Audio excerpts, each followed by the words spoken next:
நாம் ஆண்டவரை நோக்கி பார்ப்போம். பரிசுத்தமான ஓய்வு நாளில் நாம் எல்லாரும் அவருடைய பிரசன்னத்தில் இருப்பது உலகத்திலே எந்த மனுஷனுக்கும் கிடைக்காத ஒரு சாட்சி. ஆண்டவரே, நாங்கள் வேறுபடுத்தப்பட்டவர்கள், பூமிக்குரியவர்கள் அல்ல. நிச்சயத்தோடு உண்மை நாங்கள் பார்க்கிறோம்ப்பா, நம்பிக்கையோடு உண்மை பார்க்கிறோம்.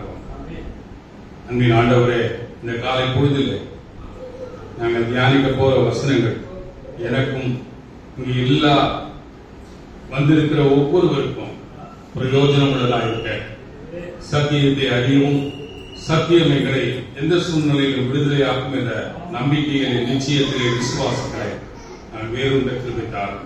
அதனுடைய வார்த்தைகளை நீர் எடுத்துக்கொள்ளும். தூய ஆவியானவர் இடைப்படும்படியாக ஜெபிக்கிறோம். ஒரே சிந்தையோடு இந்த திருவசனங்களை தியானிக்க எங்களுக்கு தெரிவித்தாங்க. இயேசு கிறிஸ்துவின் நாமத்தில் பிதாவே. அல்லேலூயா, அல்லேலூயா, அல்லேலூயா. எப்பொழுதுமே தியானியம் பண்றதுக்கு முன்னாடி பரலோகத்தின் பாஷையை தொடங்கி பேசணும். ஏன்னா நம்ம பரலோகத்துக்குரியவர்கள். அங்கே போய் நம்ம ஆண்டவரோடு நித்திய காலமாய் சஞ்சரிக்க போகிறவர்கள். ஆமென். பரலோக வாசிகளாய் இந்த பூலோகத்திலே பரலோக பாஷையாகிய அல்லேலூயாவை சொல்லியே ஆக வேண்டும். இந்த திருச்சபை அப்படிப்பட்ட ஒரு திருச்சபை நோக்கத்தோடு இங்க உண்டாக்கப்பட்டது என்று நான் விசுவாசிக்கிறேன். அருமையான பாஸ்டர் சொன்னாங்க, இந்த மாதிரி நான் இப்பொழுது பழக்கமானேன் அல்லது சென்னை பேராய எங்கள் அன்பு பேராய பால் பிரான்சிஸ் அவர்கள் குடும்பத்திற்கு மிக பரிச்சயமானேன் என்று சொன்னார்கள். அதை விட ஒரு மேலான ஒரு காரியம், உங்கள் சீனியர் பாஸ்டர் டாக்டர் பரமானந்தம் அவர்களும் அவருடைய உறவு எனக்கு எப்படின்னா, நாங்கெல்லாம் பைபிள் லீக் மெம்பர்ஸ். நான் வந்து பைபிள் லீக் மெம்பர். ஃபாதர் நாங்க சொன்ன இவங்க எட்வர்ட் ஜோசப் எல்லாமே நாங்க அரக்கோணத்துல பைபிள் லீக் வச்சிருக்கோம். அப்போ இருக்கும்பொழுது அன்பு பாஸ்டர், அப்புறம் ஐ ஜோசப் என்ற ஒரு அருமையான அங்கிள், சாமுவேல் ஒரு அங்கிள், சுந்தரராஜன். இப்போ நாங்க பேசும்போதுதான் எங்களை இப்ப நான் பார்த்து தெரியும். ஸ்மால் பாய் அப்போ நான் ஸ்கூல் படிக்கிறேன். எல்லாம் அந்த ஜபர சர்ச்சஸ் சிஎஸ்ஐ ரெண்டு பக்கம் இருந்தாலும் ஃபோக்கல் பாயிண்ட் எங்க பெத்தேல் ஜப வீடுதான். அல்லேலூயா. நாங்கள் தியான் சர்ச்சுக்கு வருவோம். ஒரு 2 நாள் கன்வென்ஷன் போடுவாங்க. அப்பெல்லாம் நான் குழந்தையா கூட எங்க பேரண்ட்ஸ் எல்லாம். ஆகவே ஒருவேளை இந்த உறவை புதுப்பிக்கும்படியாக அருமையான பாஸ்டரை நாம் பார்த்தது ரொம்ப பெரிய சந்தோஷம். ஆகவே ஜபர் என்பது அந்த பரிசுத்தமான ஓய்வுனால நாங்கள் பரிசுத்தமா காலை சர்ச்சைக்கு போனோம்னா அதோட எங்களை கொண்டு வந்து பெத்தேல் பைபிள் லீக்ல விட்டுருவாங்க. அங்க வந்து ரிட்ரீட் இருக்கும், சண்டே கிளாஸ் இருக்கும், ஈவினிங் பிரேயர் இருக்கும். நைட் 8 மணி தான் வீட்டுக்கு போவோம். அந்த பரிசுத்தமான ஓய்வு நாட்களை எல்லாம் நான் யோசித்து இந்த கல்வாரி பேப்டிஸ்ட் சர்ச் வந்த உடனே பழைய நினைவுகள் எனக்கு புதுப்பித்துக் கொள்ள ஒரு கர்த்தர் கிருபை செய்தார். அருமையான பாஸ்டம்மா பாடினாங்க, அருமையான பாடல். அன்பு இந்த உலகத்திலே தவித்து இயங்குகிற மக்களுக்கு அன்பை கொடுக்க இயேசு இந்த உலகத்துக்கு வந்தார். ஆமென். அப்படிப்பட்ட ஒரு நல்ல தருணத்துல உங்களை பார்ப்பது எனக்கு மிகவும் மகிழ்ச்சி. ஆனா 2-3 தடவை கூப்பிட்டாங்க. அம்மாவும் சொன்னாங்க, அம்மா ஐயா ஒரு தடவை நீங்க அங்க போயிட்டு வாங்க ஒரு தடவை அப்படின்னாங்க. காரியம் வந்து எந்த நேரத்துல வரணுமோ அந்த டைம்ல தான் அங்க கூப்பிடுவாரு. பாஸ்டர் சொன்னாரு, இது 4th week, it is not a question. யாருக்கோ ஏதோ ஒரு காரியத்தை ஆண்டவர் உங்கள் மூலமா வசனம் மூலமா பேச போறார். ஆமென். அதை மட்டும் விசுவாசிப்போம். கர்த்தர் பெரிய காரியங்களை செய்வார். குறிப்பாக இந்த நாள்ல நம்ம பார்த்தோம் என்றால் எனக்கு மிக மிக பிடிச்சமான ஒரு சங்கீதம் 115ஆம் சங்கீதம் 12ஆம் வசனம். எடுத்தவங்க வாசிக்கலாம். எனக்கு வாசிக்கிறது ரொம்ப பிடிக்கும். நீங்க எல்லாமே அப்ப நம்ம எல்லா கருத்தும் எண்ணங்களும் சிதறாம இருக்கும். 115ஆம் சங்கீதம் 12ஆம் வசனம். கர்த்தர் நம்மை நினைத்திருக்கிறார்.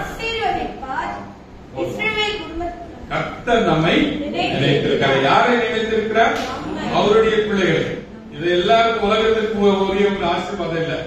நம்மை நினைத்திருக்கிறார். கல்வாரி ரத்தத்துல நம்மை மீட்டெடுத்து நம்மை பிள்ளைகளாக்கிய நம்மை அவர் நினைத்திருக்கிறார். ஆகவே அவர் ஆசீர்வதிப்பார். இந்த ஆசீர்வாதம் கூட தப்பான காரியத்தை புரிஞ்சுக்கிறோம். 2 விதமான ஆசீர்வாதங்கள். ஒன்று பூலோகத்துக்குரிய ஆசீர்வாதம். அது வந்து வெளிப்படையாக வெளித்தோற்றமாக தெரியும். இன்னொன்று தெய்வீக ஆசீர்வாதம், பரலோகத்திற்குரிய ஆசீர்வாதம். நம்ம எந்த ஆசீர்வாதம் நமக்கு வேணும் முதல்ல சொல்லுங்க.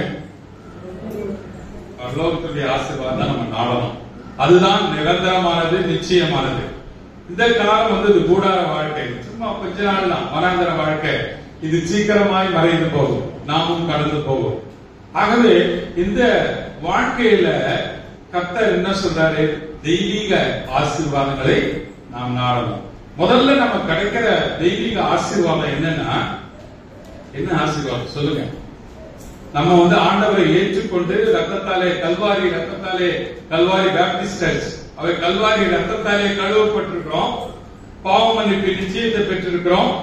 அப்ப ஆண்டவர் நமக்கு ஒரு கௌரவம் கொடுப்பார், ரட்சிப்பின் சாவியை நமக்கு கொடுப்பார். இந்த ரட்சிப்பின் சாவியை கொடுத்த உடனே அவரோடு கூட நம்ம உறவிலே உட்படுத்தப்படுகிறோம். இயேசு கிறிஸ்துவோடு கூட நாம் இணைக்கப்படுகிறோம். நமக்கு ஒரு அழகான ஒரு பேரை கொடுத்தாங்க, விசுவாசி. என்னை ஏற்றுக்கொண்டு என் பிள்ளையாயிருப்பதன் முதல் தேவனுடைய ராஜ்யத்தை தேடுங்கள். கர்த்தராகிய இயேசு கிறிஸ்துவை விசுவாசி, அப்பொழுது உங்களுடைய வீட்டார் ரட்சிக்கப்படுவார்கள். ஆகவே ஆண்டவர் சொல்கிறார், இப்படிப்பட்ட ஒரு மேலான ஆசீர்வாதம், உலகத்தில் எந்த ஆசீர்வாதத்தை விட மேலான ஆசீர்வாதம், நான் இயேசு சுவாமியினுடைய பிள்ளை, ஐ அம் சேவ்ட், நான் ரட்சிப்பின் அனுபவத்தை பெற்றுக்கொண்டேன், அஷூரன்ஸ் ஆஃப் சால்வேஷன் அது எனக்காக வைத்திருக்கிறார் ஆண்டவர். அதை வச்சுதான் இது என்னுடைய பிள்ளை சொல்றார். ஏன்னா கல்வாரி ரத்தம் எனக்காக, நமக்காக, இந்த மனுக்குலத்திற்காக ஜீவனை கொடுத்து ரத்தத்தை சிந்தி நம்மை பெற்றுக் கொண்டார். நம்முடைய பாவங்கள், நம்முடைய சாபங்கள் எல்லாவற்றையும் அவர் சிலுவையிலே எடுத்து போட்டார், ரட்சிப்பை கொடுத்தார். அது மட்டுமல்ல, ரட்சிப்பை கொடுப்பது மட்டுமல்ல, இன்னொரு பெரிய ஆசீர்வாதம், அவருடைய அபிஷேக தைலத்தை நம்ம கொடுத்தார். He has given us the anointings. பரிசுத்த ஆவியின் வல்லமையை நம்முடைய வாழ்க்கையிலே அனுபவிக்க கர்த்தர் சித்தம் கொண்டார். அபிஷேகம் நுகத்தை முறிக்கும் என்று சொல்கிறார்கள். அப்படிப்பட்ட அபிஷேகத்தை நமக்கு கொடுத்தார். பரிசுத்த ஆவியினாலே நிரப்பப்படுது. இது தவறாக நிறைய பேர் புரிஞ்சுக்கிறோம். தூய ஆவியானவர் எனக்குள்ள இருந்தால் நிறைய சிம்டம்ஸ் இருக்கும். அந்நிய பாஷை பேசுவாங்க, அப்புறம் குதிப்பாங்க, ஆடுவாங்க. இதல்ல, கர்த்தருடைய ஆவியானவர் எங்கே உண்டாங்க? விடுதலை உண்டு. ஆகவே பரிசுத்த ஆவியில எனக்குள்ள இருந்தார்னா ஆவியின் கனிகள் எல்லாம் என்னால பார்க்க முடியும். ஆவியின் கனிகள் 9 என் வாழ்க்கையில விழுற முடியும். பரிசுத்த ஆவியினுடைய வல்லமை நமக்குள்ள இருக்கணும். அதை வந்து வெளிப்புற தோற்றமாக நாம் காட்ட வேண்டும். நிறைய பேர் வந்து பாருங்க, சர்ச் டு சர்ச் போறது காரணமே அந்த சர்ச்சில் அந்நிய பாஷை பேசுறாங்க, இந்த சர்ச்சில் அபிஷேகம், எல்லா இடத்திலுமே ஆண்டவர் இருக்கிறார். நீ என்னை உண்மையாய் ஆராதிப்பார், வழிபடுவாயானால் அந்த இடத்துல நான் வந்து உன்னை ஆசீர்வதிப்பேன். அப்போ முதல்ல ரட்சிப்பு, இரண்டாவது அபிஷேகம், மூன்றாவதாக அபிஷேகத்தை நீ பெற்றுக்கொண்டா நீ சும்மாவே உட்கார்ந்து இருக்க முடியாது. You cannot be stand still man. என்ன பண்ணுவ? ஆவியின் வரங்களை பெற்றுக் கொள்வாய். அநேக வரங்களை கொரிந்தியர்ல சொல்லப்படுகிறது. ஆவியின் வரங்கள், the gifts of God, அதை பெற்றுக்கொண்டா போதிக்கிற வரனை கொடுப்பாரு ஆண்டவர், பலவிதமான சுகமளிக்கிற வரனை கொடுப்பார், போதிக்கிற வரனை கொடுப்பார். ஆகவே ஆவியின் வரம், இதுதான் நமக்கு வேண்டிய உசிதமான உன்னதமான ஆசீர்வாதங்கள். நீங்க பூமியில இருக்கோம், நம்முடைய ஸ்டேட்டஸ பார்ப்பாங்க, நம்ம அந்தஸ்த பார்ப்பாங்க, வீடு வசதியா இருக்கா, கார் வச்சிருக்காங்க, பங்களா, அதல்ல வாழ்க்கை.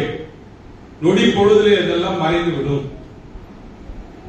நிச்சயம் இல்லாத வாழ்க்கையில நம்பிக்கை உள்ள நிச்சயமான தேவனை நாம் ஆராய்க்கிறோம். அல்லேலூயா. இப்படிப்பட்ட தேவனை நாம் ஆராய்க்கும் போது இந்த ஆசீர்வாதங்கள், இந்த தெய்வ ஆசீர்வாதங்களை நாம் பெற வேண்டும் என்றால் கர்த்தர் நம்மை நினைத்திருக்கணும். கர்த்தர் என்னை நினைச்சாதான் இந்த ஆசீர்வாதங்கள் எனக்கு கிடைக்கும். கர்த்தர் என்னை நினைக்க வேண்டும் என்றால் அவருக்கு நான் பிரியமாக நடக்க வேண்டும், அவருக்கு நான் ஏற்றவனாக நடக்க வேண்டும். I have to please my Lord Jesus Christ. அவருக்கு பிரியமாக வாழ்வது எப்படி? கர்த்தருக்கு பிரியமா நம்ம வாழணும்னா நம்ம வாழ்க்கையில கொஞ்சம் அட்ஜஸ்ட்மெண்ட்ஸ் வேணும். இந்த பூமிக்குரியவர்களாக நீங்கள் இல்லாமல் நீங்கள் பரலோகத்திற்கு மேலானவைகளை நாடுங்கள் என்று சொன்ன ஆண்டவரை நாம் தரிசிக்கிறோம், விசுவாசிக்கிறோம். ஆகவே இப்படிப்பட்ட கர்த்தருக்கு பிரியமான காரியங்கள் இந்த அருமையான பரிசுத்த வேதாகமத்தில் நிறைய இடத்துல சொல்லியிருக்கு. இதெல்லாம் ஆண்டவருக்கு பிரியம், இதெல்லாம் ஆண்டவருக்கு பிடிக்கும். அதன்படி வாழும் பொழுது கர்த்தர் நம்மை நினைக்கிறாராம். ஆமென். பரிசுத்த அலங்காரத்துடனே அவரை தொழுது கொள்ள வந்திருக்கிற திருச்சபை மக்கள் யாவருக்கும் நான் சொல்லுகிறேன், கர்த்தர் உண்மை உள்ளவர், அவர் வாக்கு மாறாதவர், கொடுத்த உடன்படிக்கையிலே அவர் நிச்சயமாக நிறைவேற்றுகிறவர். இது நம்ம இந்த சபையில பார்த்த 9 மாதங்களுக்குரிய வாக்குத்தத்தங்கள் அருமையாக சகோதரி சொன்னாங்க. எனக்கு அது இந்த மாசம் வாக்குத்தத்தம் ரொம்ப பிடிக்கும். சின்ன வயசுல இருந்து அப்பொழுது விடியக்காத விழுப்பி போல வெளிச்சம் எழும்பி உங்கள் சிறவாடு சீக்கிரத்தை துளிர்த்து நீதி உனக்கு முன்னாலே செல்லும். நம்ம நீதி எல்லாம் என்னங்க? அழுக்கான கந்தல், அழுக்கான. ஆனா அந்த நீதியை ஆண்டவர் அவருடைய நீதியாய் மாற்றுகிறார். எப்படி? அழுக்கான கந்தலான என் நீதிய தேவ நீதியாக மாற்றுவதற்கு இந்த புஸ்தகம் வேணுங்க. இந்த புஸ்தகம் வேணும். இந்த புஸ்தகத்தின் மூலமாக ஆண்டவருடைய நீதி எனக்குள்ளாய் விளங்கும். ஒன்னு சொல்லட்டுமா? ஆபிரகாம் விசுவாசித்தான், அது அவனுக்கு நீதியாக எண்ணப்பட்டது. அப்போ நம்முடைய விசுவாச வாழ்க்கை ஆண்டவருக்கு பிரியமா இருக்கணும்னா என்னுடைய விசுவாசம் எந்த நிலையிலே இருக்கிறது?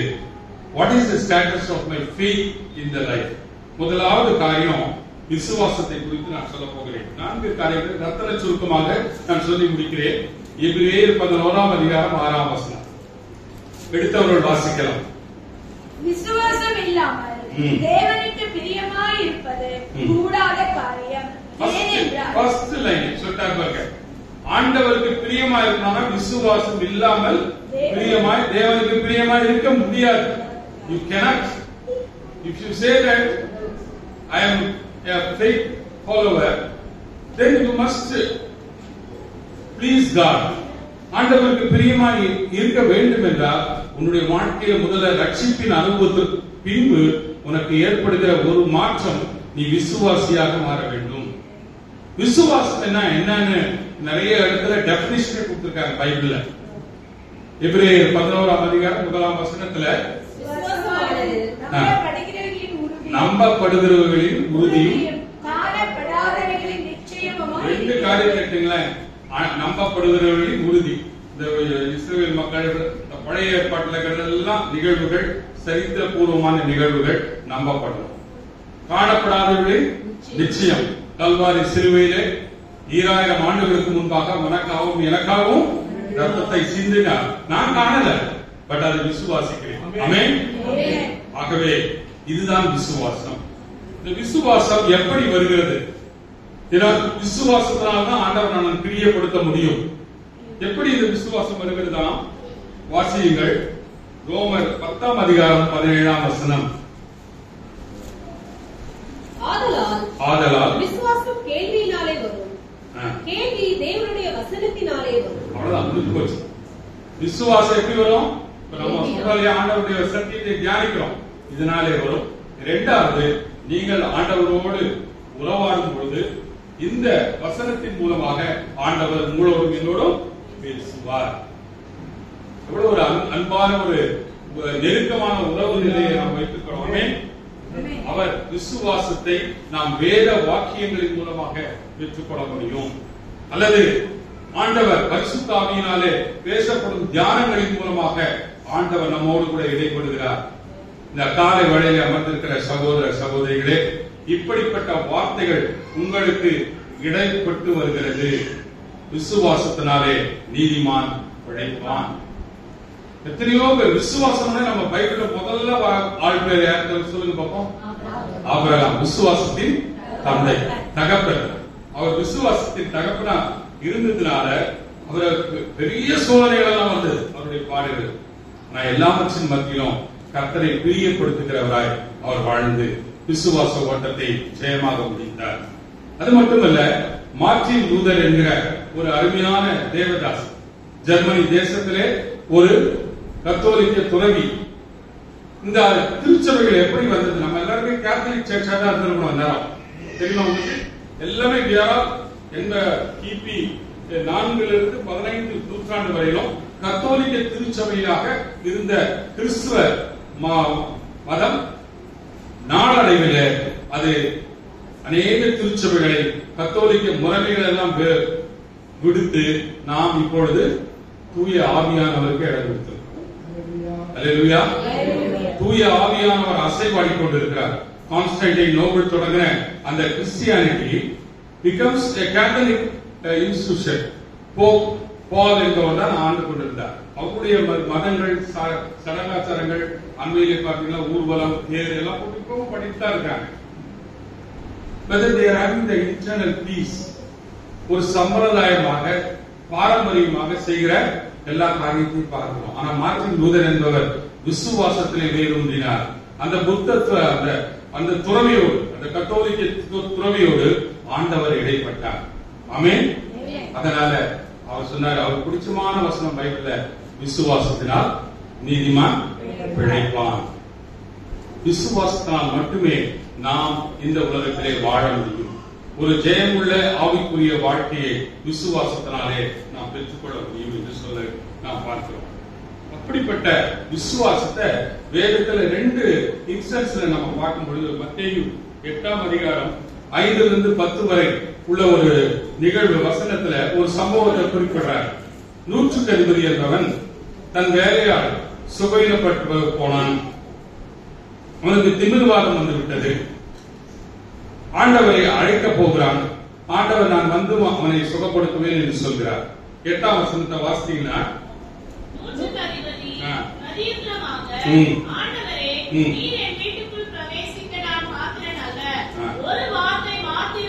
ஒரு வார்த்தை மட்டும் சொல்ல ஆண்டவரே, இதுதாங்க விசுவாசம். அவன் வந்து யூதன் அல்ல, ஆண்டவர் பிறந்த கோத்திரம் மரபுல பிறந்தவர் அல்ல. அவன் ஒரு 150 ஒரு ரோமானிய மகனாக இருப்பார். அவன் சொல்லுகிறான், ஆண்டவரை குறித்து ஒரு கேள்விப்பட்டதுனாலே அவன் விசுவாசம் பெறுகிறது. நான் சொன்ன கேள்வினாலே விசுவாசம் பெறுவோம். அவன் கேள்விப்பட்டிருக்கான், there is a Lord Jesus ஒருத்தர் இருக்காரு, நிறைய கூட்டம் ஒரு பின்னால போது அநேக அற்புதங்களை செய்யறாரு. அவங்க கிட்ட போயாவது என்னுடைய வேலைக்காரன் அந்த திமிர்வாத பலவீனத்தில் வெளிவரணும்னு சொல்லிட்டு போவான். அப்ப ஆண்டவர் எதிர்கொள்றார். அப்ப பாருங்க, தன்னுடைய தாழ்மையை வெளிப்படுத்துகிறான். தன்னுடைய ஒருவேளை ஆண்டவர் தன்னுடைய வீட்டுக்கு வருவதற்கு தகுதியற்றவன் என்ற தாழ்த்தி தன்னை ஒப்பு கொடுத்து அவன் சொல்றான், என் வீட்டுக்கு பிரவேசிப்பதற்கு நான் பார்த்தேன் அல்ல. நீங்க ஒரு வார்த்தை சொன்னா போதும், என் வேலைக்காரன் சுகமாகலாம், சொஸ்தமாகலாம். அதாங்க, ஒரு வார்த்தை சொல்லும் கர்த்தாவே, என் வாழ்க்கையெல்லாம் செழிப்பாகுமே. ஆண்டவருடைய ஒரு வார்த்தை, வல்லமை உள்ள வார்த்தை, ஜீவனுள்ள வார்த்தை, ஒரு வார்த்தை சொன்னால் போதும் நம் வாழ்க்கை மாறும். Our life should be transformed. அதுதான் இந்த சம்பவத்துல பார்க்கிறோம். அது மட்டுமல்ல, அதை மட்டுமல்ல, அடுத்த வசனத்தை வாசிங்க. 10ஆவது வசனம். இயேசு இதை கேட்டு ஆச்சரியப்பட்டு தமக்கு பின் செல்லுகிறவர்களை நோக்கி, இஸ்ரவேலருக்குள்ளும் நான் இப்படிப்பட்ட விசுவாசத்தை காணவில்லை என்று, இஸ்ரவேலருக்குள்ள கூட நான் இந்த மாதிரி விசுவாசத்தை காணவில்லை என்று உங்களுக்கு சொல்லுகிறேன். இந்த 150 இவன் இஸ்ரவேலனாக இல்லாவிட்டாலும் இவன் கிட்ட காணப்படுகிற அந்த விசுவாசம் பெரியது என்று சொல்லி அவனை பாராட்டுகிறதை பார்க்கிறோம். எனக்கு பிரியமானவர்களே, விசுவாசம் என்பது ஒரு இனத்தாருக்கோ ஒரு மதத்தாருக்கோ அல்ல. கர்த்தராகிய இயேசு கிறிஸ்துவை விசுவாசிக்கிற ஒவ்வொரு மகனுக்கும் ஒவ்வொரு மகளுக்கும் கர்த்தர் ஈவாய் இலவசமாய் கொடுக்கிற ஒரு கிஃப்ட் இஸ் ஃபெய்த். ஆகவே இதை நாம் அறிந்து கொள்ள வேண்டும். ஏன்னா இந்த விசுவாசத்துக்கு தடை போட அநேக காரியங்கள் வரும். விசுவாசத்திற்கு ஆப்போசிட் தான் சொல்லுங்க பார்ப்போம், எதிர்மறை அவிசுவாசம். அந்த அவிசுவாசத்தை எங்க பார்க்கணும்? மார்க் 6ஆம் அதிகாரத்துல 5-6 வசனங்களை வாசிங்க.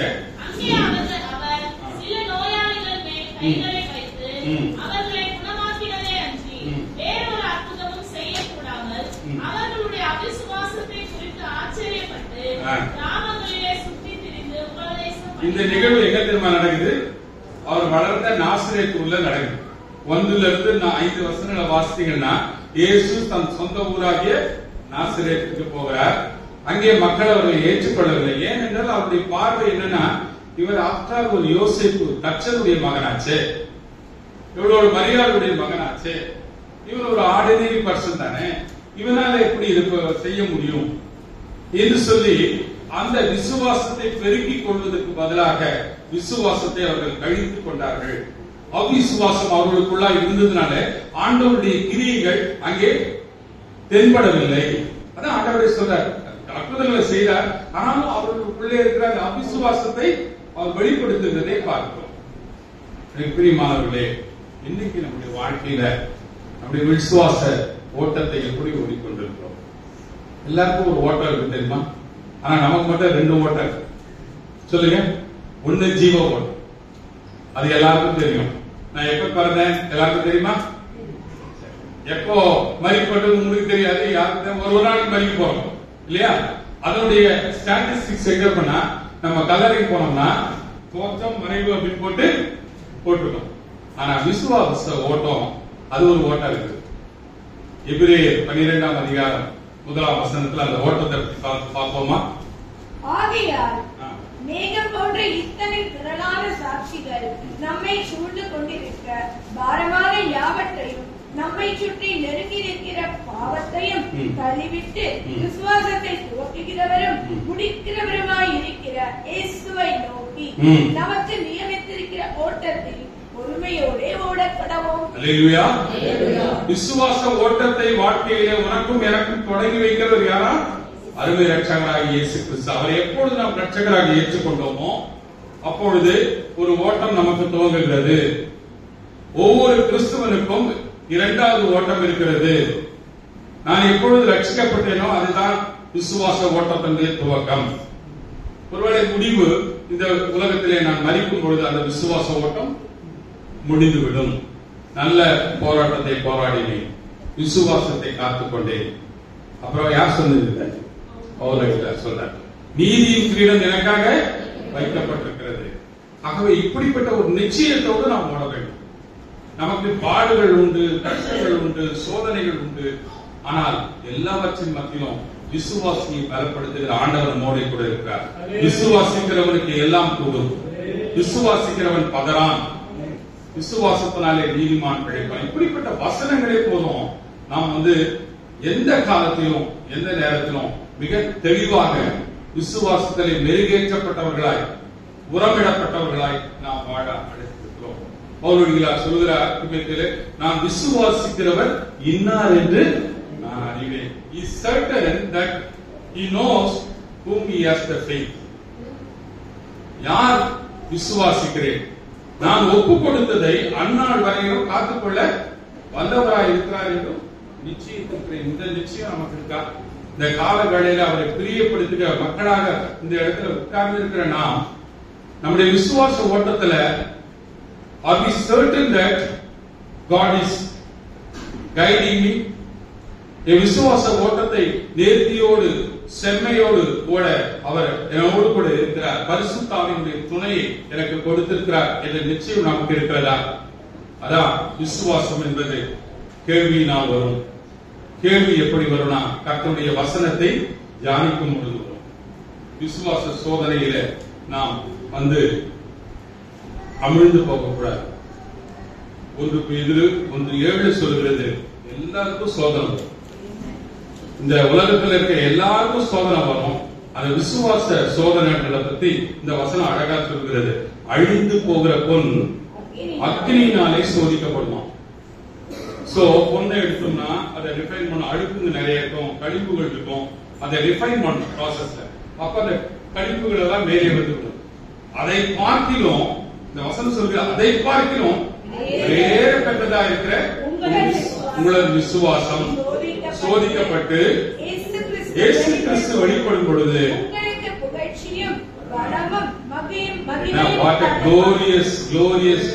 ஆண்டவருக்கு நன்றி சொல்லுவோம். விசுவாச ஓட்டத்திலே சோதனையிலே ஆண்டவர் நமக்கு வெளிப்படும் பொழுது நமக்கு கனம் வரும், புகழ்ச்சி வரும், மகிமை வரும். இப்படிப்பட்ட உன்னதமான ஒரு காரியத்தை இயேசு கிறிஸ்து தவிர யாரும் நடந்தது. Nobody can do. What a privilege we have. அருமையான ஒரு பாடல் என்னோட சேர்ந்து பாடுங்க. விசுவாசியே நீ பதறாதே, விசுவாசியே நீ கலங்காதே, விசுவாசியே நீ பதறாதே, விசுவாசியே நீ கலங்காதே, விசுவாசத்தால் நீதிமான் என்றும் பிழைப்பான், விசுவாசத்தால் நீதிமான் என்றும் பிழைப்பான். விசுவாசம் ஓட்டது யாரு? பரிசுத்த ஆவியரே, பரிசுத்த பாதையில் நடத்துவாரே, கிருபையிலே வளர்ந்திடுவோம், வரங்களை நாடிடுவோம். விசுவாசியே நீ பதறாதே, விசுவாசியே நீ கலங்காதே, விசுவாசத்தால் நீதிமான் என்றும் பிழைப்பான், விசுவாசத்தால் நீதிமான் என்றும் பிழைப்பான். சோ ஆண்டவரை பிரியப்பட்ட என்ன வேணும்? முதல்ல விசுவாசம் வேணும். சரி, இரண்டாவது பாயிண்ட் போமா. 1 தீமோத்தேயு 2ஆம் அதிகாரம் 1, 2, 3 வசனங்கள். அன்றியும் சகோதரரே, நான் பிரதானமாய் சொல்லுகிற புத்தி என்னவெனில், எல்லா மனுஷருக்காகவும் விண்ணப்பங்களையும் ஜெபங்களையும் வேண்டுதல்களையும் ஸ்தோத்திரங்களையும் பண்ண வேண்டும். நாம் எல்லா பக்தியோடும் நல்லொழுக்கத்தோடும் கலகமில்லாமல் அமைதலுள்ள ஜீவனம் பண்ணும்படிக்கு ராஜாக்களுக்காகவும் அதிகாரமுள்ள யாவருக்காகவும் அப்படியே செய்ய வேண்டும். நம்முடைய ரட்சகராகிய தேவனுக்கு முன்பாக அது நன்மையும் பிரியமுமாய் இருக்கிறது. கடைசி வார்த்தை பாருங்க, நன்மையும் பிரியமுமாய் இருக்கிறது. அப்ப என்ன சொல்றாரு? நீங்க ஜெபம் பண்ணணும். இன்னைக்கு நம்ம ஜெபங்கள் எல்லாம் எப்படி தெரியுமா இருக்கு? ஒரு செல்ஃபிஷ் பிரேயர். சாமி என்ன ஆசீர்வாதம், என் வீட்டுக்கார ஆசீர்வாதியும், என் பிள்ளைகளை ஆசீர்வாதியும், என் சொந்த பந்தங்களை ஆசீர்வாதியும், அப்புறம் நம்ம கண்ணு கேட்ட உறவுகளை ஆசீர்வாதியும். இப்போ நம்ம நம்முடைய ஜெபத்தை அப்படியே ஒரு ரவுண்ட், சின்ன ரவுண்ட் சுத்திக்கிறோம். ஆண்டவர் என்ன சொல்றாரு? இந்த தேசத்தில் நம்ம வாழறோம் இல்லையா, இந்த தேசத்தை ஆளுவதற்கு சில அதிகாரங்களை சில கொடுத்திருக்காரு.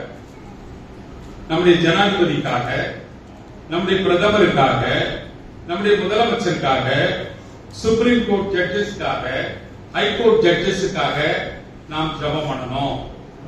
அதிகாரத்தில் உள்ள யாவருக்காக ஜெபம் பண்ண வேண்டியது கிறிஸ்தவருடைய கடமை. நல் மனசாட்சியோடும் தங்களுடைய கொடுக்கப்பட்ட அதிகாரத்தை நேர்மையோடும் நீதியோடும் செயல்பார்த்து அவர்களுக்காக நீங்கள் ஜெபம் பண்ணணும்னு சொல்றார் ஆண்டவர். அது ஆண்டவருக்கு பிரியமா இருக்கணும். முதல்ல விசுவாசம் சொன்ன ஆண்டவர் ஒரு தன்னலமற்ற ஜெபத்தை நீங்கள் ஏறெடுக்க வேண்டும். நான் ஒரு சீக்ரெட் சொல்றேன், கவனிச்சீங்க. இன்னும் என் வாழ்க்கையில இன்னும் ஜெப வேண்டுதல்கள் இருக்குது, இன்னும் எனக்கு சில காரியங்கள் எல்லாம் ஆண்டவர் பண்ணலன்னா நீங்க உடனே என்ன பண்ண தெரியுமா? அதுக்காகவே ஜெபம் பண்ணுங்க, கடைசியில பண்ணுங்க. ஆனா அதுக்கு முன்னால என்ன பண்ண தெரியுமா? You have to pray for others. You have to pray for others. ஒரு சீஸ்லெஸ் prayer, ஒரு தன்னலமற்ற ஒரு ஜெபத்தை நம்ம ஏறெடுக்க ஆண்டவர் விரும்புகிறார். இன்னைக்கு நிறைய இடத்துல ஏன் நாடு இவ்வளவு தூரம் சீர்கெட்டு போயிருக்குதுன்னா நம்ம தேசத்துக்காக ஜெபம் பண்றது இல்லை. இன்னும் எத்தனையோ மக்கள் மனக்கண்கள் குருடாக்கப்பட்டிருக்கிறாங்க. நம்ம தென்னிந்தியாவில் இருக்கிற அந்த விழிப்புணர்ச்சி, சத்தியத்தை பற்றி அறிந்த அறிவு வட இந்திய மக்களுக்கு, குறிப்பா ஒரிசா, பீகார் இந்த மக்கள் எல்லாம் குருட்டுத்தனமாக இருக்கிறார்கள். அவர் கண்களை யார் திறக்கணும்? ஏசாமி இப்படி தரணும் நம்ம எதிர்பார்த்துட்டே இருப்போம். ஏன்னா அற்புதம் செய்த அவர் தருவார். அதில் நம்ம ஜெபம் பண்ணுவோம். மற்றவர்களுக்காக நீ ஜெபிக்கும் பொழுது நீ உன்னுடைய ஆசீர்வாதங்களை இரட்டத்தனியாக பெற்றுக் கொள்வாய். பைபிள் இருக்குது, பைபிள் இருக்குது. ஆபிரகாம் என்ன பண்ண தெரியுமா? லோத்து குடும்பம் அழிஞ்சு போக கூடாதுன்னு சொல்லிட்டு ஆதியாகமம் 15ஆம் அதிகாரம் 26ஆம் வசனத்துல பாத்தீங்கன்னா, அந்த பட்டணத்துல 50 பேர் இருந்தா அழிக்கப்படுவாங்களா, 20 பேர் இருந்தா அழிக்கப்படுவாங்களா, 10 பேர்? யார் அவனுக்கு எய்ம் பண்றானா? தன்னுடைய சகோதரனுடைய மகன் காக்கப்பட வேண்டும், லோத்துடைய பிள்ளைகளும் குமாரத்திகளும் காக்கப்பட வேண்டும் என்பதற்கு ரொம்ப சூப்பரான ஒரு டைலாக் பண்ணுவான். அந்த ரொம்ப சந்தோஷம், என்ஜாய். எவ்வளவு ஒரு அழகா, அதே மாதிரி விட்டு கொடுக்கறது ஒரு ஆபிரகாம் இருக்கும். நீ இந்த பக்கம் போனா நான் அந்த பக்கம் போறேன். லோத்து தான் இஷ்டப்பட்டு போய் அந்த பக்கம் ரொம்ப பசுமையா இருந்தது ஒண்ணு, அதான் சோதம் குமாரா. அதை அடிக்க போறாரு ஆண்டவர் தெரிஞ்ச உடனே தூதர்கள் சொல்லிட்டாங்க, we are going to destroy Sodom அப்படின்னு இவன் போய் ப்ரீட் பண்றான். தனக்காக அல்ல, தன் வேலையாட்களுக்காக அல்ல, தன்னுடைய சகோதரன் மகன் இறந்து போகக்கூடாது, அவன் அடிக்கப்படக்கூடாது என்று சொல்லி அவர்கிட்ட மன்றாட்டு செய்கிறான். அப்புறம் ஒரு பெஸ்ட் எக்ஸாம்பிள். அதே போல திறப்பின் வாசல் என்ற ஒரு இது இருக்கு பாருங்க. இன்னைக்கு ஒரு திறப்பின் வாசல் ஜபம் எல்லாம் பெரிய பெரிய போஸ்ட் எல்லாம் போட்டுக்கிறாங்க. இது யார் தெரியுமா பண்ணது? இஸ்ரவேல் மக்கள் எகிப்து தேசத்துக்கு வெளியே வந்துட்டாங்க. செங்கடலை பிளந்து, இவ்வளவு பெரிய கடலை பிளந்து அவங்களை அற்புதம் பண்ணாரு. மாறாவின் தண்ணீரை பத்திரமாய் மாற்றினார். இப்படிப்பட்ட அற்புதங்களை செய்த, அடையாளங்களை செய்த மக்கள் திருப்பி என்ன பண்ணாங்க? முரட்டாட்டமுடைய அவங்க ஜென்ம சோகம். நாங்க அங்க நல்லா சாப்பிட்டோமே, அங்க வசதியா இருந்தோமே, இன்னும் பாவ வாழ்க்கைக்கே போறதுக்கு எகிப்திய நினைச்சிட்டு இருந்தாங்க. அப்போ ஆண்டவர் மேல கோபம் கொள்கிறார், அவரை அழித்து விட தீர்மானிக்கிறார். அப்போ மோசே போய் திறப்பின் வாசல், இந்த மக்களுடைய பாவங்களை மன்னி ஆண்டவரே, அழிக்காதீங்க. நான் இவ்வளவு கஷ்டப்பட்டு, நேற்று பாருங்க ஒரு சின்ன கூட்டம் ஒரு ஆக்ஷன் போனாரா 40 பேருக்கு மேல இறந்து போயிட்டாங்க. So sad. எனக்கு சோ டிஸ்டர்ப். சும்மா நான் அந்த லைட்ல பாப்போம் பார்த்தா இத்தனை பேர் செத்து போயிட்டாங்க. நான் நினைச்சேன், அப்பதான் எங்க வீட்டுல சொன்னேன், மோசே எப்படிப்பட்ட ஆளா இருப்பாரு. 10 லட்சம் மக்களை 40 வருஷம் இன்னும் அழகா அந்த ப்ரொசஷனை கொண்டு வந்து பாலத்தையும் ஓட்டார். அவர் போலனாலும் அந்த இடத்துல கொண்டு வந்து சேர்த்தார் ஆண்டவர். ஆமென், ஆமென். இன்னைக்கு ஒரு ஒரு கூட்டம் ஒரு 20,000-30,000 பேர் கன்ஜெஷன் ஆயிட்டு எப்படி மதித்து போறாங்க பாருங்க. பொய்யான மாயை நம்புகிறவர்கள் தங்களுக்கு வரும் கிருபைகளை போர்க்கடிக்கிறார்கள். யோனா 2:8 சொல்லப்பட்டிருக்கிறது. அழகா வாசிங்க. பொய்யான மாயை, இந்த உலகத்தில் இருக்கிறதெல்லாம் பொய்யான மாயை. அதை நம்புகிறவர்கள், அதன்படி போகிறவர்கள் தங்களுக்கு வருகிற கிருபைகளை, ஆண்டவருடைய பேரன்பை இழந்து போகிறார்கள் என்று சொல்கிறது. இப்படிப்பட்ட ஒரு ஆழமான வசனம். அடிக்கடி இந்த வசனத்தை ஆண்டவர் சொல்வாரு, இப்படி வீணான மாயையில மடிந்து போகிறார்கள். இவன் திறப்பின் வாசல்ல ஒரு ஜபத்தை ஏறெடுத்து அந்த மக்களுக்காக ஜெபம் பண்றான். ஆண்டவர் மனம் இறங்குகிறார். அவர் இரக்கத்திலே ஐஸ்வர்யம் உள்ளவர், மனதுருக்கம் உடையவர், மன்னிப்பதிலே தயவு பொருந்தியவர். இதெல்லாம் நம்ம ஆண்டவர். சும்மா கோபம் வரும், அது ஒரு செகண்ட் தான். இமை பொழுதிலே நான் உன்னை கைவிட்டேன், மிகுந்த இரக்கத்தாலே உன்னை அணைத்துக் கொண்டேன். மோசேக்கு அந்த அன்பை காட்டுறார், அவர் குடிச்சிட்டார். ஆகவே அது ஒரு கடைசியான ஒரு எக்ஸாம்பிள் இருக்கு. யோபுக்கு தெரியல என்ன நடந்தது, எல்லாம் பறிகொடுத்தான். சாம்பலையில பருப்பிழதா இருந்தது. அவருடைய நண்பர்கள் முதல்ல ரொம்ப பரிதாபமா வந்து அவங்க கூட துக்கித்தாங்க. கடைசியில அவனை பத்தி குறை சொல்ல ஆரம்பிச்சிட்டாங்க. இவன் ஏதோ தப்பு பண்ணியிருக்கான், மகா பெரிய தப்பு, அதனால ஆண்டவர் அவனை தண்டிச்சுட்டு அந்த ஸ்டேஜ் கொண்டு வந்துட்டாங்க. மனசு சோர்ந்து போயிட்டான். ஒரு பக்கம் பார்த்தா வைஃப், இதெல்லாம் தேவையா நமக்கு, அவரை தூஷித்து ஜீவனை விடும் அப்படின்றான்.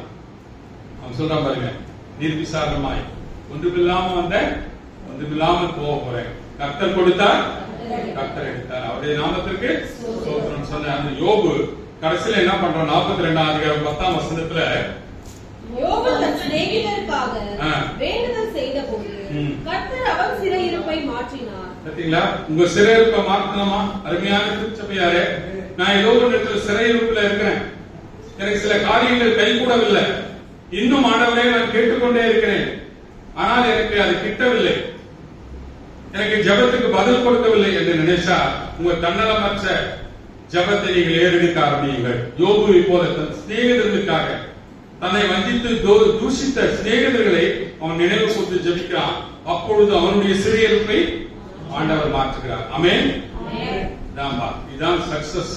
நீ மற்றவர்களுக்காக நீ ஜபிக்கும் பொழுது ஆண்டவர் உன் தேவைகளை சந்திப்பார், உன் சிறையிருப்பை மாற்றுவார். இப்படிப்பட்ட ஒரு இனிமையான காலத்துல அவர் இரண்டாவது, முதல்ல என்ன சொன்னோம்? ஆண்டவருக்கு பிரியமா இருக்கணும்னா முதல்ல விசுவாசம், இரண்டாவது விண்ணப்ப ஜபம். ஏன் ஜபம்? ஜபம் இஸ் குட். நான் தனியா பேசிக்கலாம், ஆண்டவர் குட். பட் தன்னலமற்ற ஜபம், மற்றவர்களுக்காக கரிசனையோடு ஏறெடுக்கிற ஜெபம். அழிந்து போகிற ஆத்துமாக்கள் ஆண்டவரே கெட்டு கொத்து கொத்தாய் மரித்து போகிறார்களே பாவத்துல, அவர்களை மீட்டெடுக்க நான் என்ன செய்ய வேண்டும் ஆண்டவரே? ஊழியம் கல்வாரி பாப்டிஸ்ட் திருச்சபை செய்கிற பணிகள் ஒவ்வொரு இடத்திலும் பல்வேறு திருச்சபை, அங்கெல்லாம் ஆத்துமாக்கள் ரட்சிக்கப்படணும், ரட்சிப்பின் சந்தோஷம் கிடைக்கணும். எண்ணற்ற ஆத்துமாக்கள் 147 பேர்ல 7 கோடி மட்டும் போய் நம்ம பரலோகத்தில் உட்கார முடியுமா? 147 கோடி மக்களும் இயேசுவுக்கு சொந்தமாய் மாறணும். ஆமென். இதற்காக தான் நாம் அழைக்கப்பட்டிருக்கிறோம், இதற்காக தான் நாம் கூட்டப்பட்டிருக்கிறோம். ஒரு தன்னலமற்ற ஜெபத்தை ஆண்டவர் இந்த நாள்ல ஆண்டவரே நான் இத்தனை நாளும் என் குடும்பத்துக்காக என் திருச்சபை பாஸ்டர் எல்லாருக்கும் பண்ணுங்க, நல்லது, அதை கடைசியா வச்சுங்க, keep it at the last, பண்ணக்கூடாதுன்னு சொல்லல. பட் முதல்ல என் தேசத்திற்காக, நான் வாழ்கிற மக்களுக்காக, அரசியல் சூழலுக்காக, என்னை ஆளுகிற தலைவர்களுக்கு நல்ல நல் மனசாட்சியை கொடுக்க வேண்டும். எலெக்ஷன் கமிஷன் ஆஃப் இந்தியான்னு ஒண்ணு இருக்கு தெரியுமா? அது பட்சபாதம் இல்லாமல் நடுநிலைமையோடு இருக்க வேண்டிய ஒரு ஸ்தாபனம். அதற்காக ஜெபம் பண்ணுங்க. நேர்மையோடும் நீதியோடும் உண்மையோடும் அவர்கள் எலெக்ஷனை நடத்தணும். பல்வேறு புரளையான செய்திகள் வந்து கொண்டிருக்கிறது. ஆனாலும் கர்த்தர் நீதி உள்ள நியாயாதிபதி, நீதியை வெளிச்சத்தை போலவும் நியாயத்தை பட்டப்பகலை போல விளங்க செய்கிற ஆண்டவர். அவர் நிச்சயமாக இதற்கு ஒரு முடிவை கொடுப்பார். நீ ஜெபம் பண்ணா போதும். நம்ம போய் யாரையும் போய் ரெக்கமெண்டேஷனுக்கோ அவங்களை போய் மோடிக்கு சொன்னதுக்கு ஆள முடிகிறதா வேணாம். Greatest help is from heaven. பரலோகத்தில் அதற்கான ஆதாரம் இருக்கிறது, அதிகாரம் இருக்கிறது. அவர் அதை ராஜாக்களுடைய இறுதியும் நீர்கால்வை போல இருக்கு. ஆண்டவருடைய கையில் எப்படி தான் அவருடைய இறுதியத்தை அவரே திருப்புவார். எவ்வளவு ஒரு ஃபைன் டியூனிங் பர்சன் பாருங்க. ஆண்டவர் எவ்வளவு பராக்கிரமம் உள்ள கடவுள்.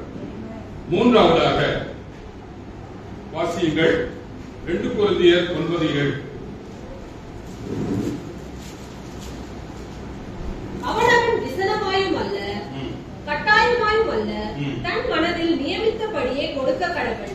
உற்சாகமாய் கொடுக்கிறவனிடத்தில் தேவன் பிரியமாய் இருக்கிறார். உற்சாகமாய் கொடுக்கிறவனிடத்துல கடவுள் பிரியமாய் இருக்கிறார். முதல்ல சொன்ன பிரியம்னா விசுவாசம், இரண்டாவது பிரியம் தன்னலமற்ற ஜெபம், மூன்றாவது பிரியம் விசாரமாய் அல்ல கட்டாயம் அல்ல மனப்பூர்வமாய் உற்சாகமாய் கொடுக்கிறவனிடத்துல. அப்பா அந்த ஏழை விதவை 2 காசு தான் வச்சிருந்தா, பணக்காரன் அவ்வளவு வச்சிருந்தான், அது கொஞ்சம் தான் எடுத்து போட்டிருப்பான். அந்த ஏழை விதவை விட அவனுடைய காசு அதிகமா தான் இருந்திருக்கும். ஆனா உள்ளத்தின் ஆழத்தில் இந்த அன்போடு மனப்பூர்வமாய் கொடுத்ததை கர்த்தர் இந்த விதவை கொடுத்த காணிக்கையை நான் அங்கீகரிக்கிறேன்னு சொல்றார். ஆகவே நாம் கொடுக்கிற காணிக்கையிலே ஆண்டவரை கனப்படுத்துவோம். எனக்கு இவ்வளவு ஆசீர்வாதம் கொடுத்தீங்க ஆண்டவரே, ஆனா நான் எவ்வளவு கொடுத்தேன்? நம்முடைய தசம பாகத்துல நாம் உண்மையாக இருக்கிறோமா? ஏதோ கடமைக்காக இந்த மாதத்துல தசம பாகம் பாஸ்டர் ஒரு வாக்குத்தத்தம் கொடுக்கிறார் இல்லையா, அது போல வாக்குத்தத்தம் கொடுக்குற அவர் தசம பாகத்துக்கு ஒரு காசு. எவ்வளவு ஆசீர்வாதம், எத்தனை நன்மைகள் எனக்கு செய்தார். எப்படி ஒரே ஒரு வார்த்தை நினைச்சு பாருங்க, ஆண்டவர் எனக்காக எத்தனையோ காரியங்களை செய்திருக்கார். எண்ணி முடியாத அதிசயங்களையும் ஆராய்ந்து முடியாத காரியங்களை என் வாழ்க்கையை செய்திருக்கிறார். கைமாறாக நான் என்னத்தை கொடுப்பேன்? என்னை கொடுப்பேன் முதல்ல, அப்புறம் எனக்கு வந்த ஆசீர்வாதத்தை நான் பகிர்ந்து கொள்வேன். கிறிஸ்துவ வாழ்க்கை என்பது ஒரு தன்னிச்சையான வாழ்க்கை அல்ல, அது பகிரக்கூடிய ஒரு வாழ்க்கை. Sharing life, carrying and sharing life, அது நம்முடைய வாழ்க்கையில இருக்கிறதா? தயவு செய்து யோசிச்சு பாருங்க. ஆண்டவர் பிரியமா இருந்தோம்னா அவர் நம்ம நினைவாய் இருப்பார். தெய்வீக ஆசீர்வாதங்களாலே நம்மை நிரப்புவார். ஆண்டவருக்கு கொடுப்பதிலே நாம் உண்மையாக இருக்க வேண்டும். இந்த கோல்கேட் பேஸ்ட், எத்தனை பேர் கோல்கேட் பேஸ்ட் யூஸ் பண்றீங்க? நானும் யூஸ் பண்றேன். ஹெர்பல் அதுல வேற வெரைட்டி இருக்கும். இன்னைக்கு உலகம் முழுவதும் அந்த கோல்கேட் பேஸ்ட் இருக்கிறதுக்கான அந்த கோல்கேட் அவர் என்ன பண்ணாருன்னா ஒரு சின்ன ஃபார்முலா வச்சு ஒரு சின்ன பேஸ்ட் மாதிரி பண்ணி ஒரு இதுல ஒரு அமெரிக்கா தேசத்துல சொல்லும் பொழுது அவர் உடன்படிக்கை செய்தார். ஆண்டவரே எனக்கு இன்னைக்கு $10 வந்ததுன்னா அதுல தசம பாகமாக நான் $1 உங்களுக்கு கொடுப்பேன். அன்று அவர் செய்த உடன்படிக்கையில இந்த நாள் வரையில அவர் உண்மையாக இருக்கிறார். ஆமென், அல்லேலூயா. அது லட்சங்கள் கோடிகள் டாலர்கள் எல்லாம் வந்தா அது அத்தனை பகுதியும் 1/10 வந்து ஆண்டவருடைய ஊழியர்களுக்காக கொடுக்கிறார். நீ கோல்கேட் எவ்வளவு பெரிய புஸ்தகமா இருக்கு. கோல்கேட்டுடைய சக்சஸ், பேஸ்டுடைய சக்சஸ் காரணமே கர்த்தரோடு அவர் செய்து கொண்ட உண்மையான உடன்படிக்கையில அவர் உறுதியாக இருந்தார். ஒவ்வொரு டைம் நம்ம பிளக்சுவேட் ஆகும். இன்னைக்கு ஒரு காசு, அப்புறம் எங்க வீட்டுல செக்டர் ஆயிடுச்சு, பிள்ளைங்க படிக்கணும். இன்னைக்கு ஜூன் மாசம்ல, அதனால கொஞ்சம் ஸ்கூல் செலவெல்லாம் இருக்கும், அதனால கொஞ்சம் குறைச்சிக்கலாம். சோ சாமி தான் நமக்கு அட்ஜஸ்ட்மெண்ட். அப்படி வைக்காதீங்க, தயவு செய்து வைக்காதீங்க. வாட்டெவர் யூ கமிட், ஃபர்ஸ்ட் முதலாவது தேவனுடைய ராஜ்யத்தையும் அவருடைய நீதியை தேடுங்கள். அது கூட ஒரு வாக்குத்தத்தம், ஒரு மாசம் நினைக்கிறேன். அப்பொழுதுதான் எல்லாம் உங்களுக்கு கொடுக்கப்படும். நம்ம என்ன பண்றோம்னா, கொசுன்னு வாங்க தெரியுமா? அந்த காலத்துல எல்லாம் வீட்டுக்கு கடைக்கு போனா பொருள் வாங்கி வச்சுருவாங்க. அப்ப அங்கே நிற்போம். அப்போ சின்ன கொசுன்னா ஒரு இது மாதிரி ஒரு வெள்ளம் பொட்டுகள் எல்லாம் கொடுப்பாங்க கொசு. நம்ம என்ன பண்றோம்னா, ஃபர்ஸ்ட் வாங்க வேண்டிய பொருளை வாங்காம முதல்ல போய் கொசு கேட்போம். அது நல்லா இருக்குமா? ஆண்டவர் எப்பவுமே ஃபர்ஸ்ட் டாப் பிரையாரிட்டில வைங்க. He is the King of Kings and Lord of Lords. ராஜாதி ராஜன், சேனைகளின் கர்த்தர், சேரக்கூடாத ஒளியிலே வாசம் செய்கிறவர். அவருக்கு தான் முதல் இடம் கொடுக்கணும். ஏன்னா நாம வாழ போறதே அவரோட தான். இங்க 50 வருஷம், 60 வருஷம், 70 வருஷம் சஞ்சலம், தவிப்பு, வியாதி, வறுமை, கஷ்டம். நித்திய நித்தமாக வாழ போகிற ஆண்டவருக்கு முதலாவது இடத்தை கொடுக்கணும். தசம பாகங்களிலே, ஆண்டவருக்கு கொடுக்கிற காணிக்கைகளிலே நாம் உண்மை உள்ளவர்களாக இருக்க வேண்டும். No adjustments, no adjustments. Never to any adjustment with God's offering. ஆகவே ஆண்டவர் அதில் பிரியமாயிருக்கிறார். உற்சாகமாய் நாம் கொடுக்கும் பொழுது, என்னை கொடுத்தேன் ஆண்டவரே, என் குடும்பத்தை கொடுத்தேன், என் சொந்த பந்தங்களை உம்மிடத்தில் கொடுத்திருக்க, எல்லாரும் ரட்சிப்பு பெற்றாங்க, இப்ப என் காணிக்கையை ஏற்றுக்கொள்ளும். காயின் ஆபேல் 2 பேருமே எடுத்து கொடுத்தாங்க, 2 பேரும் எதிர்பார்த்தாங்க. ஆனா ஒருத்தர் தான் ஆண்டவரை ஏற்றுக்கிட்டார். உண்மை உள்ளவன் பரிபூர்ண ஆசீர்வாதத்தை பெறுவான். எவ்வளவு உண்மை பாருங்க, ட்ரை பண்ணி பாருங்க. ஆண்டவருக்கு பிரியமா இருக்கிற 3 காரியங்களை சொன்னேன். ஒன்று விசுவாசம், இரண்டாவது தன்னலமற்ற ஜெபம், மற்றவர்களுக்காக ஜெபிக்கிறது, உற்சாகமாய் ஆண்டவரை கனப்படுத்துவது, ஆண்டவருடைய ஊழியத்தை நீங்கள் நேசிக்க ஒரு வெளிப்பாடு தான் நாம் கொடுக்கிற காணிக்கைகள். ஆகவே அந்த காணிக்கைகளில நம்ம சபைக்கு கொடுக்கல, பாஸ்டர் கொடுக்கல, அல்லது யாருக்கும் கொடுக்கல, ஆண்டவருக்கு கொடுக்குறீங்க. இங்க இருக்கிற ஒவ்வொரு காசும் ஆண்டவருடையது. கருத்தா அது சரியான இடங்களில் போய் பல ஊழியர்களுக்கு அது பகிரப்படுகிறது.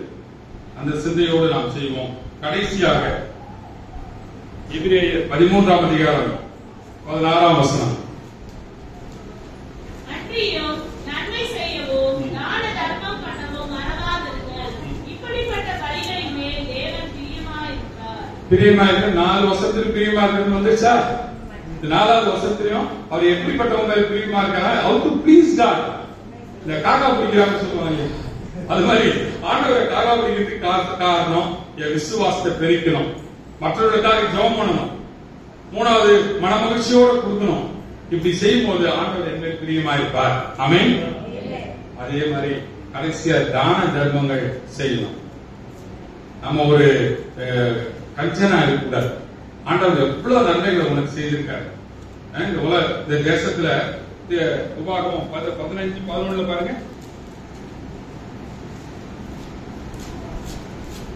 உபாகமம் 15:11. தேசத்திலே எளியவர்கள் இல்லாதிருப்பதில்லை. பாத்தீங்களா? தேசத்திலே எளியவர்கள் இல்லாம இல்ல, எல்லா தேசத்திலும் இருக்கிறாங்க. Not only in India. If you go to Israel, அங்க கூட பெக்கிங் எடுத்துக்கிறாங்க. தேசத்திலே எளியவர்கள் இல்லாமல் இல்லை. ஆகையால் உன் தேசத்திலே சிறுமைப்பட்டவனும் எளியவனும் ஆகிய உன் சகோதரனுக்கு உன் கையை தாராளமாய் திறக்க வேண்டும் என்று நான் உனக்கு கட்டளையிடுகிறேன். உண்மையா மனசாட்சியை கொடுத்துங்க. என்னுடைய எளியவர்களுக்கு என்னால் முடிந்ததை நான் உதவுகிறேனா, அதை செய்கிறேனா? இப்படிப்பட்டவர் மேல ஆண்டவர் பிரியமாயிருக்கிறார். அப்போஸ்தலர் 9ஆம் அதிகாரம் 36ஆம் வசனத்துல தபித்தாள் என்கிற தொற்காள் என்கிற தபித்தாள் இருந்தார். அவளை என்ன பண்ணாங்கன்னா, நம்ம எல்லாருக்கும் தான தர்மம் செய்வாங்களாம். அந்த வசனத்துல என்ன சொல்லுது பாருங்க.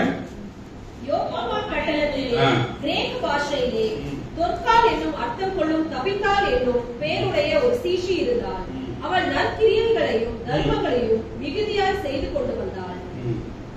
பாருங்க இந்த அம்மாவுடைய கேரக்டர். அதே மாதிரி கொர்னேலியஸ் அவரும் 10 அப்போஸ்தலர் 10:2 நினைக்கிறேன். Cornelius, life of Cornelius. சொல்லுங்க.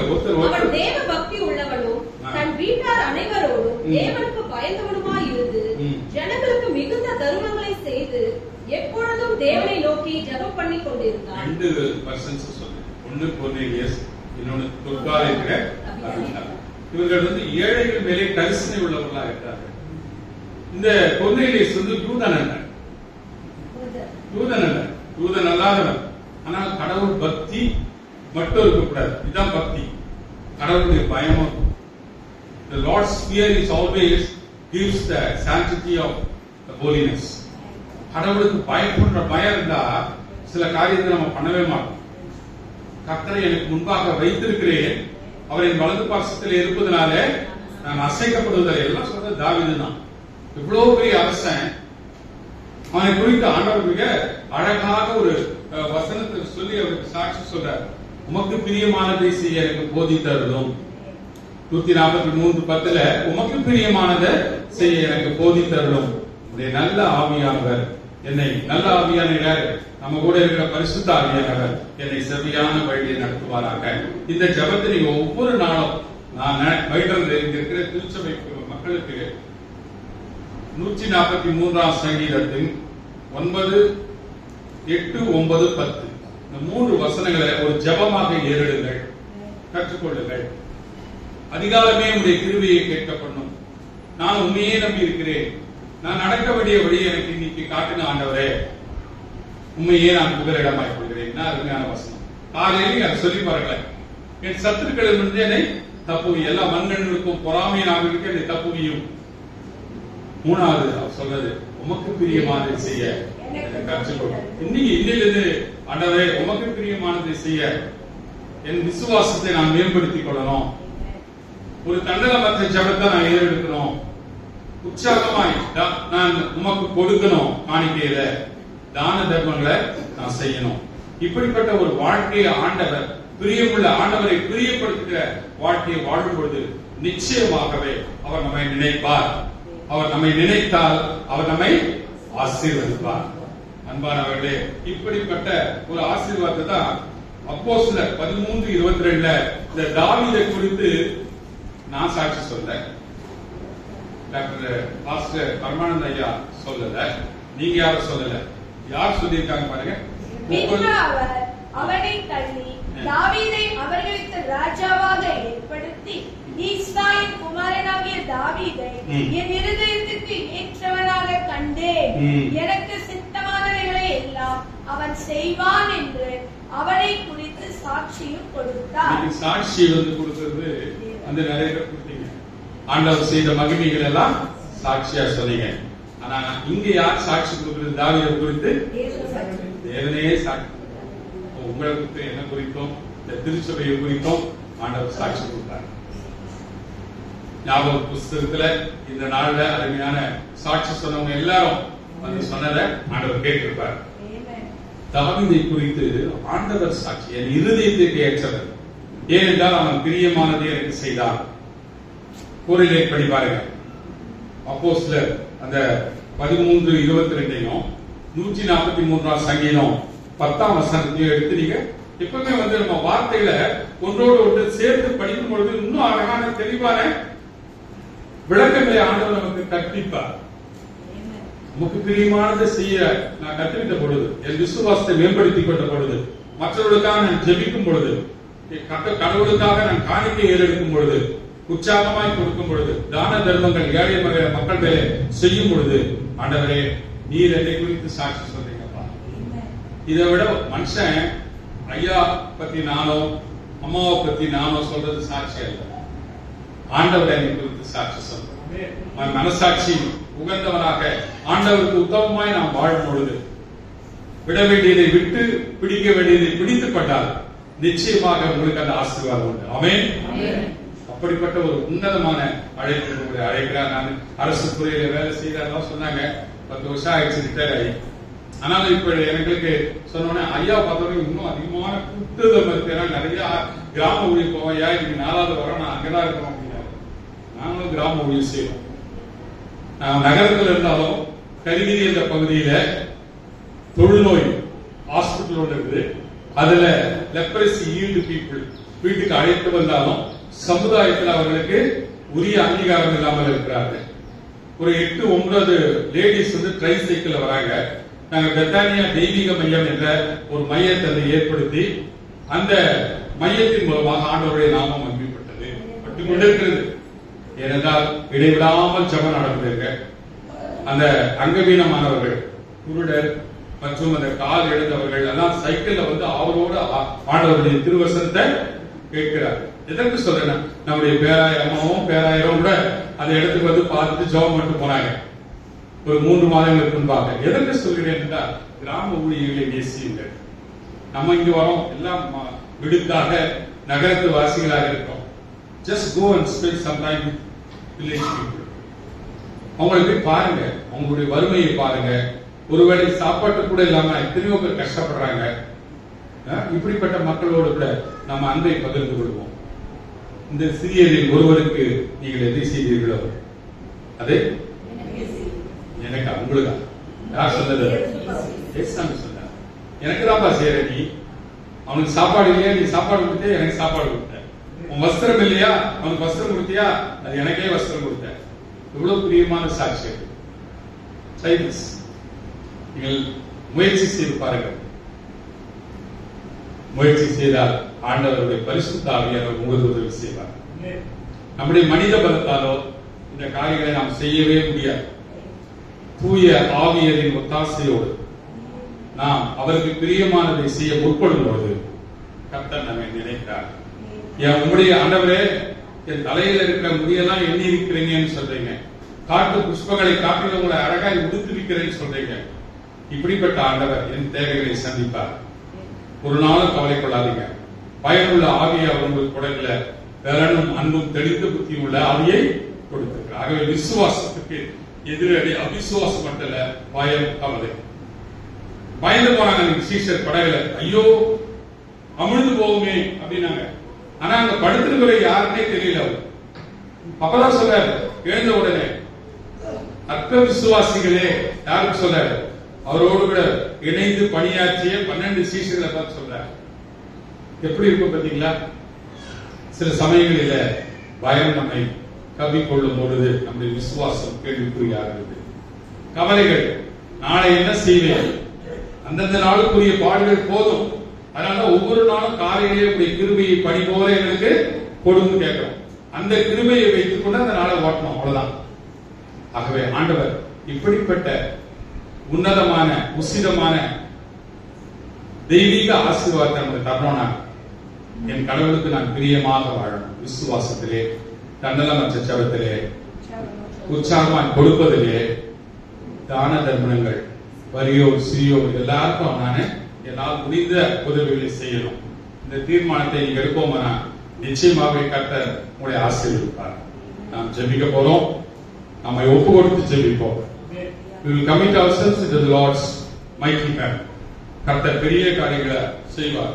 இன்னைக்கு ஒரு பொறுத்தனை எடுத்துக்கொள்வோம். உமக்கு பிரியமானதை செய்ய எனக்கு நீர் கற்றுக்கொட ஆண்டவரே.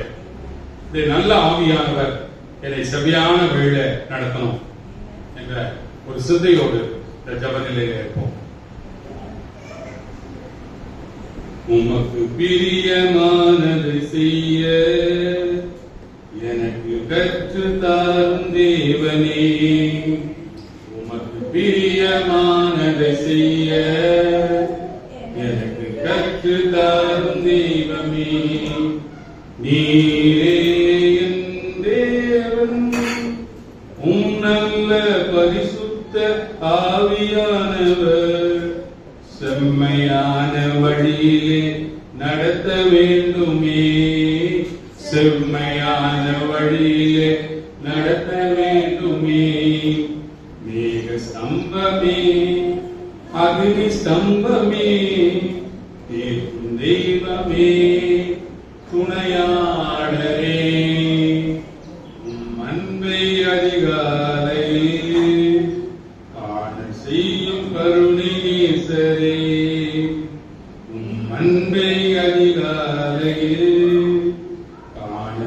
செய்யும் கருணை நேசரே, உம்மையே நம்பி உள்ளேன். நீ விரும்பும் உம் நல்ல பாதைகளை தினந்தோறும் காட்ட வேண்டும் திவ்யநாதரே. அன்பின் ரட்சகரமே, ஆருயிரே, அனைக்கும் தெய்வமே, ஆறுதலே, உமக்கு பிரியமானதை செய்ய எனக்கு கற்று தாரும் தேவனே. ஆமாண்டவரே, நான் தியானித்த வசனங்கள் பரிசுத்த ஆவியானவர்களோடு இடைப்பட்டிருக்கிறார். விசுவாசிக்கிறோம்ப்பா, உமக்கு பிரியமானதை செய்ய தூய ஆவியானவர்கள் போதி தருவபடி ஜெபிக்கிறோம். எங்கள் விசுவாசத்தில் நான் வெறுகேற்றப்படாது. ஆண்டவரே, தன்னலமற்ற ஜெபத்தை ஆண்டவரே எங்களுக்காக, என் குடும்பத்திற்காக அல்ல, இந்த தேசத்திற்காய், சுவிசேஷத்திற்காய் நாங்கள் ஜெபிக்க கிருபை தாரும். உற்சாகமாய் உங்களுடைய பணிக்காக எங்களை நாங்களே கொடுக்கிறோம் ஆண்டவரே. மட்டுமல்ல, இந்த சமுதாயத்தில் ஓரங்கட்டப்பட்டவர்கள், ஒடுக்கப்பட்டவர்கள், தாழ்த்தப்பட்டவர்கள் எல்லாருக்காக ஜெபிக்கிறோம். அவர்கள் சிறுமைப்பட்டவர்களே சிந்தை உள்ளவன் பாக்கியவான் என்று சொன்ன ஆண்டவர் அந்த கிறிஸ்துவின் சிந்தையை எங்களுக்கு தரும்படி ஜெபிக்கிறோம். கேட்ட சத்தியத்திற்காக நமக்கு துதிக்கிறோம். இதனால்வாய் ஆண்டவரை நாங்கள் புறப்பட்டவர்களால் ஆண்டவரே ஒரு முடிவோடு நாங்கள் உண்மை பிரியப்படுத்த கிருபை தாரும். இயேசு கிறிஸ்துவின் நாமத்தில் ஜெபிக்கிறோம் எங்கள் ஜீவனுள்ள நல்ல பிதாவே. ஆமென். God bless you all.